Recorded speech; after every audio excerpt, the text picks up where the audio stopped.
Easy. Okay, Britain First are fighting back. The move that they've just made right now is probably the smartest thing that I've ever seen them do. And that is that now it looks like Andy Edge is no longer with them. If you've been following Britain First, you will know that he has sold out the rest of them down the river for a few bucks. And it would appear that Hope Not Hate have dangled 20 or 30 grand in front of his face and says, now you can have this if you turn informant on Britain First and work with us.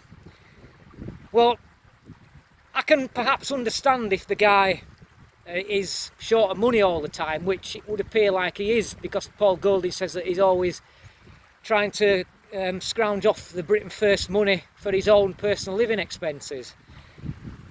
And I could see why, that if that's the case, that his head might have been turned by that 20 or 30 grand.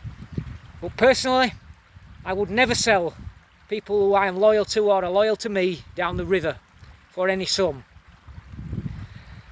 And I think that this is the best move that they've made, because I don't know the guy personally, but he comes across from the word go, does Andy Edge, of being a very unpleasant character.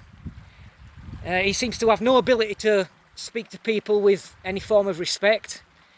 The only tone that he seems to know is one of confrontation and aggression. And I've seen times where Britain First have been touring around the police stations and touring around the taxi ranks and takeaways in order to warn that they are running campaigns in various towns against grooming gangs. And Paul Golding always seems to be able to speak to them respectfully.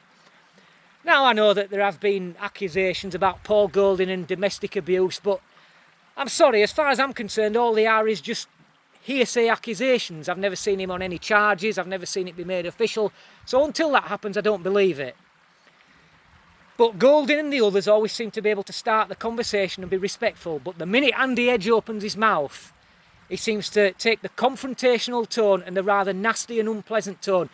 And to see the back end of him from Britain First is a great thing, because he can only be bringing Britain First down and making them come across as a not so nice group of people. So that's the first thing, the one smart thing they've done.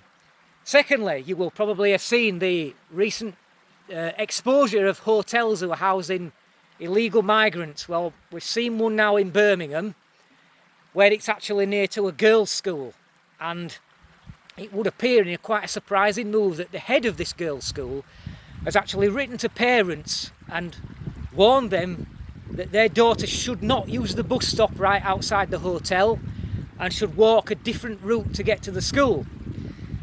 Now, first of all, well, that's lovely, isn't it, that we can't walk down our own streets without fear of being harassed by illegal migrants in a hotel. But, credit where it's due, the school have decided to take the route of warning the parents rather than keeping it hush-hush and waiting until one of the girls gets attacked or worse. And then we see the recent activity where they stand on a bridge holding a big banner across the bridge where the drivers can see it. Britain First, and it says, I think it's about 2,000 victims of grooming gangs or something like that underneath. And have you seen the support they've got? Look at all the horns that are beeping from all these drivers. A great move, but how long? How long is it going to be before the police contact them or turn up and tell them they'll be arrested if they do it again, because it could be distracting drivers and it could potentially cause an accident? How long is it going to be before that happens, eh? Come on, we all know that that's an excuse for them to use. So, Britain First are fighting back. I'm going to leave a link to Britain First website in the description box. If you haven't followed them already, now is the time to do so. Very important to support Britain First right now. Okay, thanks for watching. Now have a look at this. I've just entered here what looks like a very old, dilapidated sheep pen or something. And there were a few sheep in here. And the minute that I entered this, they all evacuated rather quickly. I don't know why, because I'm not one of the locals round here. I'm currently in North Wales. I might be a Yorkshireman. I know Yorkshiremen are not that much better, but we're deemed as low risk round here. Thanks for watching. Till next time. Easy.